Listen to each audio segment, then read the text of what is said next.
बड़बड़ा रही थी 80 साल की अम्मा। सुबह सुबह उठकर बड़बड़ करना उनकी रोज की आदत है। हमारे घर में नहीं बनती है दाल वाली रोटी, हमारे घर में नहीं चलता ये, हमारे घर में वह नहीं किया जाता। सुबह 4 बजे उठकर जाती हैं अम्मा। पूजा पाठ हवन मंत्र, सबके खाने पर रोक टोक, सोने जागने पर रोक टोक, सबके जीने के स्तर पर रोक टोक। पड़ोस में रहती हूँ ना मैं, और मेरी खिड़की उनके आंगन में खुलती है, इसलिए न चाहते हुए सारी की सारी बातें मेरे कान में पड़ती रहती हैं। अम्मा की बड़ी बेटी अक्सर आती हैं और महीना भर रह जाती हैं। घूमती हैं अम्मा के पीछे पीछे, उनका अनुसरण करती हुई। आंगन में बेटी की आवाज़ गूंजी, अम्मा पानी उबल गया है, पत्ती और चीनी डाल दूं? नहीं, थोड़ा सा उबलने दे, अम्मा अखबार पढ़ती हुई बोली। मुझे हंसी सी आ गई कि 60 साल की बेटी माँ से चाय बनाना सीख रही है। अम्मा चाहती हैं कि सभी पूरी उम्र उनके सामने बड़े ही न हो। हाँ अब चाय डाल दे, चीनी और दूध भी 2-3 उबाले आने दे। हाँ अब ले आ। अम्मा की कमजोरी मैं हर रोज महसूस करती हूँ। 80 साल की अम्मा नहीं चाहते हुए भी अपनी इच्छा से सांस भी ले। बड़ी बहू कुछ सालों तक उनके साथ रही, फिर अलग हो गई। बेटे के अलग होने पर अम्मा ने रोना धोना शुरू कर दिया। उसे देखकर छोटा बेटा डर गया।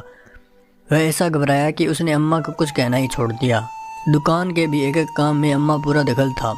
छोटे बेटे का परिवार हुआ, बड़ी समझदार थी उसकी पत्नी। जब आई थी तो अच्छे खाते पीते घर की लड़की थी, लेकिन अब 18 साल से एकदम फुहड़ गुआर बनकर रह गई है। अम्मा बेटी के साथ बैठी चुहल करती तो मेरा मन उबलने लगता। गुस्सा आता मुझे कि कैसी औरत हैं ये। कभी उनके घर जाकर देखती तो रसोई में वही टिन के डब्बे लगे हैं, जिन पर तेल और धुएं की मोटी परत चढ़ चुकी है। बहू की क्या मजाल जो नए सुंदर डब्बे लाकर रसोई में सजा ले और उनमें दाल मसाले डाल दे। मर्जी अम्मा की और फुहड़ता का लेबल बहू के माथे पर। बड़ी बेटी जो दिन रात माँ का अहम संतुष्ट करती, जिसका अपना घर हर सुख सुविधा से भरपूर था, जो माइक्रोवेव के बिना खाना गर्म भी नहीं करती थी, वह क्या अपनी माँ को समझा नहीं सकती? मगर नहीं, पता नहीं कैसा मोह है इस बेटी की माँ का। दिल न दुखे चाहे हजारों दिल दिन रात कुटते रहे। मेरे घर में 3 रोटियां खाने का रिवाज नहीं है। अम्मा ने बहू के आते ही घर में नियम उसके कान में डाल दिए। जब अम्मा ने देखा कि बहू चौथी रोटी हाथ पर डाल रही है, तो बच्चों को नपुतला भोजन परोसने वाली अम्मा कहाँ सह लेती कि बहू रोज एक एक रोटी ज्यादा खा जाती हैं।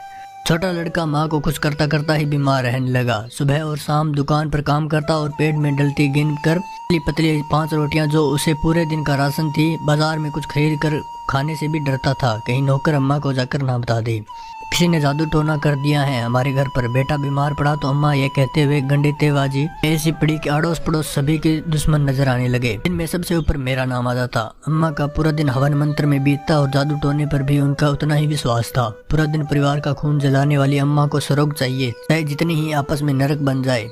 छोटे बेटे के इलाज चक्कर में कई बार दिल्ली गया था। सांस अधिक फूलने लगी, इसलिए वह इन दिनों घर पर ही रहता था। एक सुबह वह चल बसा।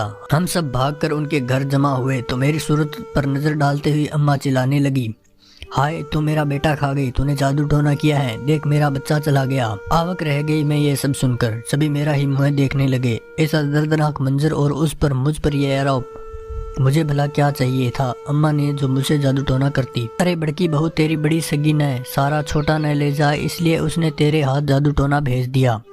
मैं कुछ कहती इससे पहले मेरे पति ने मुझे पीछे खींच लिया और कहा चलो शांति चलें यहाँ से। तो ये कहानी यहीं पे खत्म होती है। इसका नेक्स्ट पार्ट हम जल्दी अपलोड करेंगे, तो इसके लिए वीडियो को लाइक और चैनल को सब्सक्राइब कर लो।